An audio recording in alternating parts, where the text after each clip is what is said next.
آپ سے اب ایک اور سوال کرتا ہوں. آپ مجھے یہ بتائیے, آپ بچپن سے مجالس سن رہے ہیں, یا بزرگ بھی بیٹھے ہوئے, یا بچے بھی بیٹھے ہوئے, یا دیگر جوان بھی بیٹھے ہوئے, کتنی مجالس آپ نے سنی ہوگی؟ ایک اندازہ آپ خود لگائیے. 100 مجالس, 50, 80, 200, 400, صحیح ہے, ان گنت. مجھے آپ ایمانداری سے بتائیے, کبھی آپ نے بچپن سے لے کے اس زمانے تک آپ نے کبھی کسی ممبر سے یہ عقیدہ سنا کہ امام زمانہ کی بیعت کسی کے ہاتھ پر بھی ہو سکتی ہے؟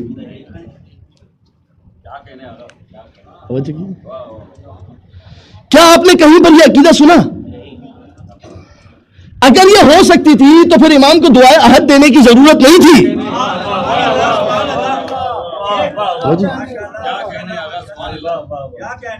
دعائے عہد میں آپ کیا پڑھ رہے ہیں جو روز صبح آپ سے کی جا رہی ہے؟ تجدید بیعت کر رہے ہیں آپ یا نہیں کر رہے؟ مولا کہتے تھے بھائی اتنی زحمت مت کرنا, ہر زمانے کا مسلم ابن عقیل ڈھونڈ لینا. توجہ کیجیے آپ.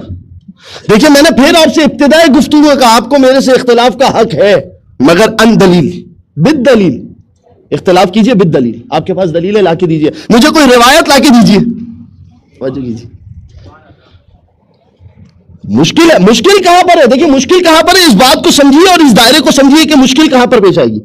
آج فرض کر لیجئے اس طرف کے جو لوگ بیٹھے ہوئے اور اس طرف کے جو لوگ بیٹھے ہوئے, آج آپ نے کہا کہ یہ وہ شخص ہے کہ اس کے ہاتھ پہ بیعت کرو تو امام زمانہ کی بیعت.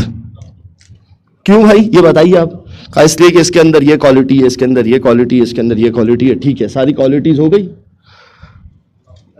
ادھر والے جو بیٹھے ہوئے تھے, توجہ کیجیے عزیزو, واقعاً بات حساس ہے, اسے حساسیت کے ساتھ سنیں, اسے سنجیدگی کے ساتھ سنیں. اس طرف والے بیٹھے ہوئے تھے, انہوں نے کہا نہیں, اگر آپ ان کوالٹیز کی بات کر رہے ہیں تو ہمارے پاس نجف میں بھی ایسا ایک ہے, اس میں یہ کوالٹی, اس میں یہ کوالٹی, اس میں یہ کوالٹی. اس کا مطلب یہ کہ کل تک مسلم ابن عقیل ایک تھا, آج 2 ہو گئے. اب آپ مجھے یہ بتائیے, یہ بھی کہہ رہا ہے کہ امام زمانہ کی بیعت کرنی ہے, اس کے ہاتھ پہ کرو, اور وہ کہہ رہا ہے کہ امام زمانہ کی بیعت کرنی ہے تو اس کے ہاتھ پہ کرو.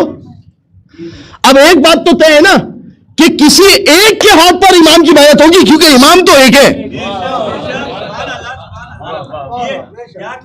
یا پھر آپ ایک نظریہ بنائیے, پھر آپ نظریہ بنائیے تو اس سے آپ کا مقصد فوت ہو جائے گا کہ نہیں ان میں سے کسی کے بھی ہاتھ پہ کر لو.